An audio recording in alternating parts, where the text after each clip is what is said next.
Estamos a poucas horas de mais um ano novo e o Espírito Santo acabou de falar comigo. Eu tenho uma mensagem para você.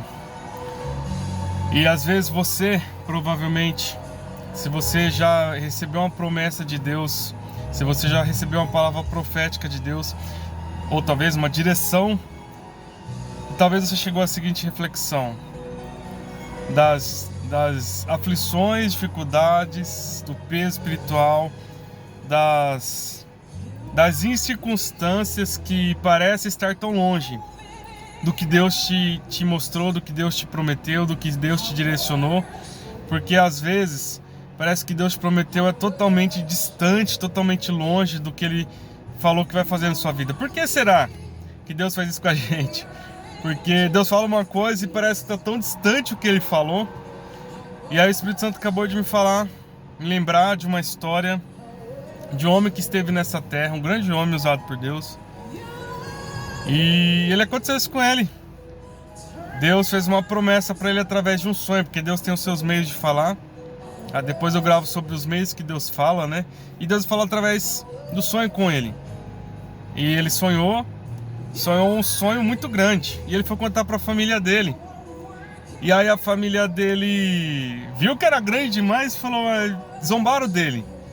Algumas pessoas da família dele falaram, o sonhador mor. Mas não foi ele que sonhou, preste atenção, foi Deus que sonhou para ele, porque os planos de Deus é sempre maior do que os nossos. Só que a realidade, aí que tá, a realidade que ele viveu nos próximos anos da vida dele foi totalmente longe do que Deus falou. Foi muito distante, foi muito longe. E aí Deus faz isso com a gente, porque Deus promete algo grande, mas parece que você está vivendo coisas pequenas nos próximos meses, próximos anos.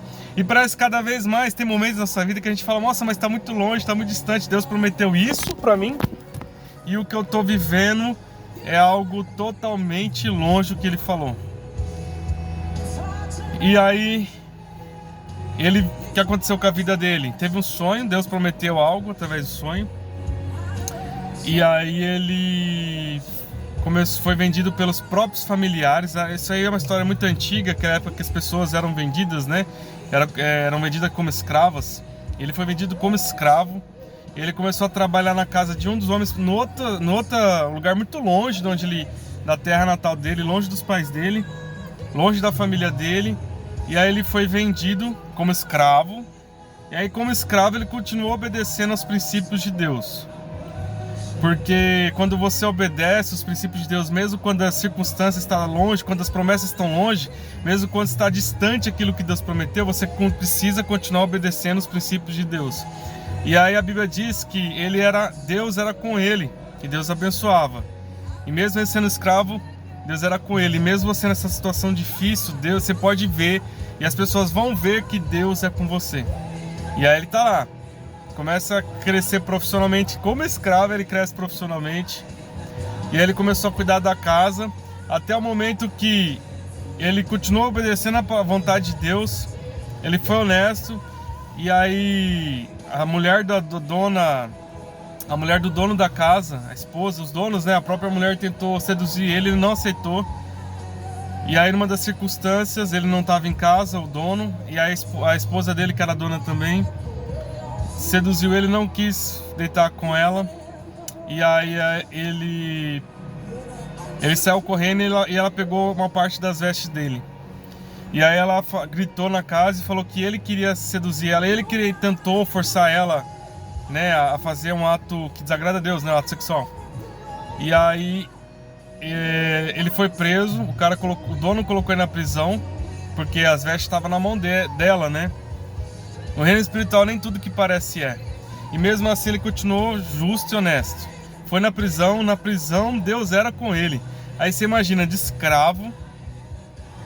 Aí depois ele foi preso injustamente, agora está na prisão. Está totalmente longe do que Deus falou para ele. É nesse exato momento que a sua fé e a sua crença tem que continuar firme em Deus. Porque ele prometeu algo.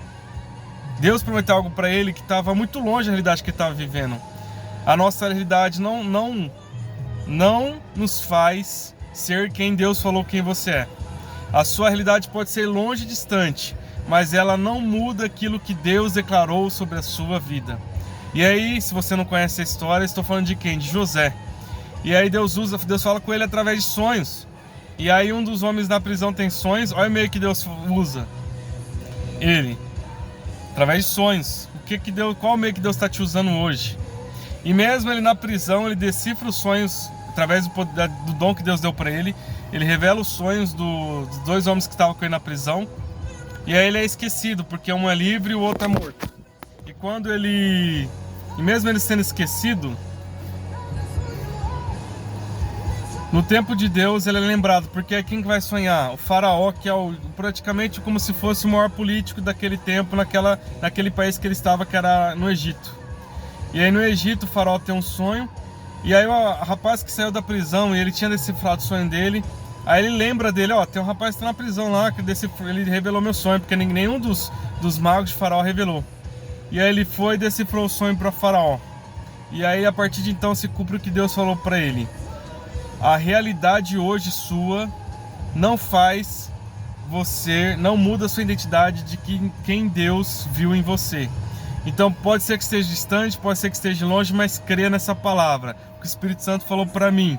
A sua realidade hoje não faz o que Deus já viu em você, o que Ele vai fazer através de você.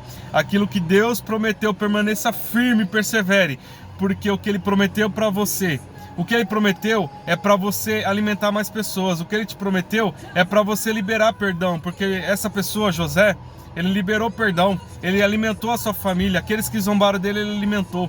E é sobre isso. Não é só sobre ser governador, status, não, as coisas, o reino de Deus é diferente, não é igual os homens pensam que é. A maior grandeza que Deus fez na vida de José não foi ele ser governador, pelo contrário, foi ele perdoar seus irmãos e alimentar as pessoas e alimentar a sua família. Essa é a grandeza que Deus vai fazer através da minha vida e da sua vida. É sobre alimentar as pessoas, é sobre perdoar, é sobre estender a mão, é sobre levantar as vidas, é sobre ajudar essa geração que está precisando de alimento e comida. Amém? Que Deus lhe abençoe e guarde. Desejo um ano próspero, um ano abençoado para a sua vida. E como está escrito em Jeremias 29:11, desejo para a sua vida. Os planos que Deus tem para você não é de causar dano, mas é de esperança e um futuro e de prosperidade. Deus abençoe.